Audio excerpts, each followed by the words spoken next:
Welcome to Easy Learn's REXX programming course.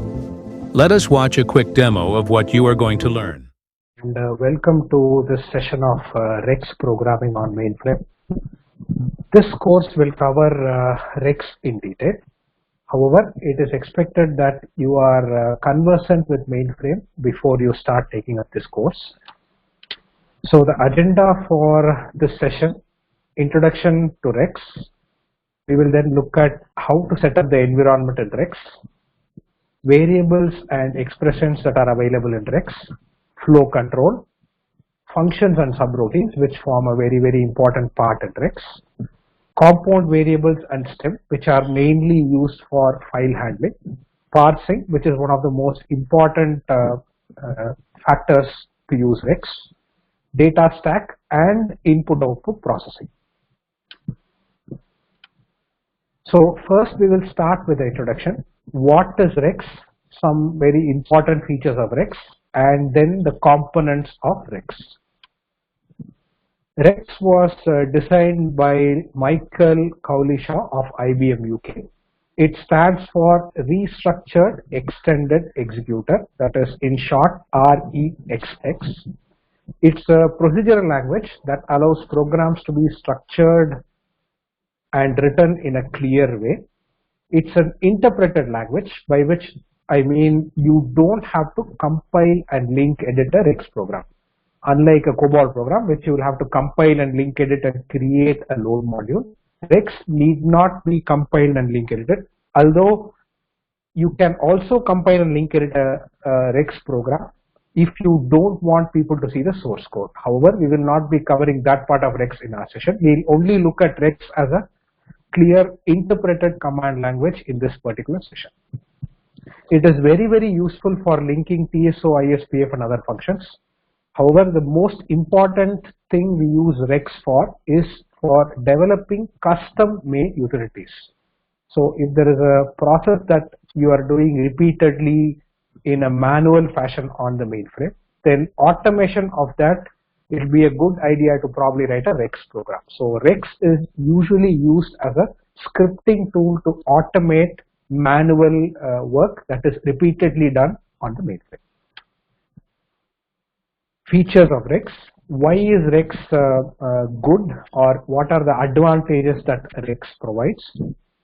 One, it is very easy to use. Very free format writing, unlike JCL and COBOL, where you have to worry about order of division, sections in COBOL. In JCL, you have to worry about where to start the job card, // etc. Such restrictions are not there in REXX. It's very free format. It has a variety of convenient built-in functions that can be used automatically by programmers. Extensive debugging capabilities. It's very easy to debug a REXX program. It's an interpreted language, which means it doesn't have to be compiled and link edited.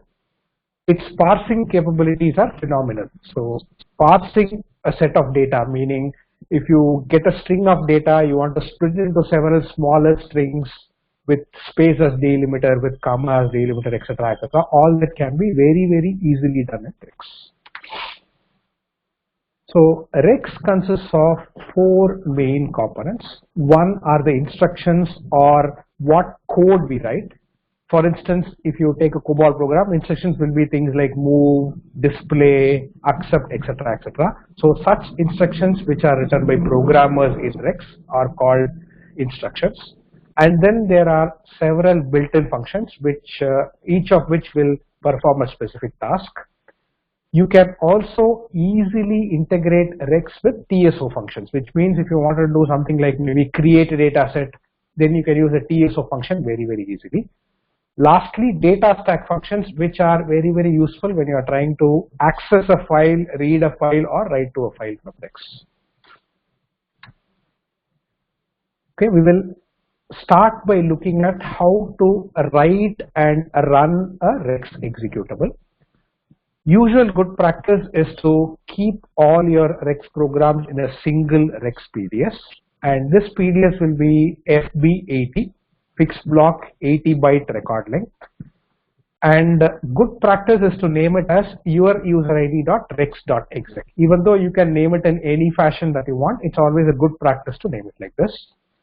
So how do you run a particular member that you have written inside this rex.exec PDS? By using any of the three options that are given on the slide. One is by typing tso exec rex.exec and then the member name, closing the bracket, and then the word exec. Alternately, you can also use a fully qualified dataset name, wherein rather than just specifying rex.exec, you can specify your user ID and enclose the dataset name in single quotes. Alternately, you can go to 3.4, open the rex.exec PDS, list the members that you have written under that PDS, and put a EX or EXEC next to the member after listing it on 3.4. So these are the three ways in which you can run a exec. However, many a time we will not know which PDS the REXX programs are present in. So how do you run them from a common part where you really don't have to know where the executable is present? It is by doing this particular set of commands. So there are system datasets available on the mainframe. One of these system datasets is called sysexec. So sysexec will allow users to access any REXX from any PDS provided that PDS is allocated to sysexec. So these system datasets are useful when you don't want people to know where a particular REXX is present and you want to provide access to more than one user to use your REXX programs. In addition to this, it also makes your life easier in executing the REXX program that you have written. So how do you allocate a particular data set to sysexec? By using this particular TSO command. So allocate data set followed by your REXX data set wherein all your REXX programs are present, and then allocate it to the system file called sysexec share reuse.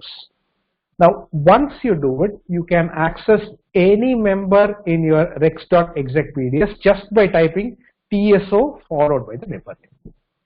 However, there are some disadvantages with this particular allocation. That is, one, if there are other data sets that are connected to sysexec, with this allocate, all those other concatenations will go away, which means if there are already some REXX that you are executing from other PDSs, those will no longer be executable by using this command.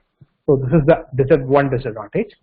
Second disadvantage is every time you have to allocate your rex.exec to sysexec before you can do this particular way of executing your REXX executables. So how do we circumvent these disadvantages?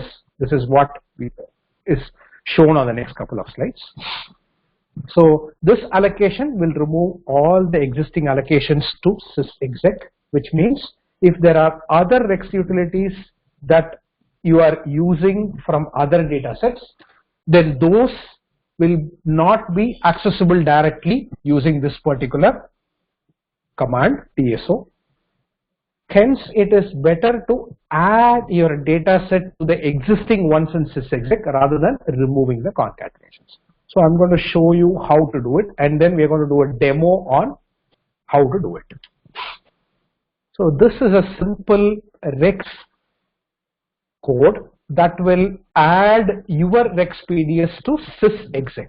So it's okay even if this cannot be completely understood at this point in time. Probably at the end of the session, it'll be good if you can understand this better. However, the important thing is that there is a command called qbaselib that will give all the existing sysexec concatenations and place them in a variable called curr.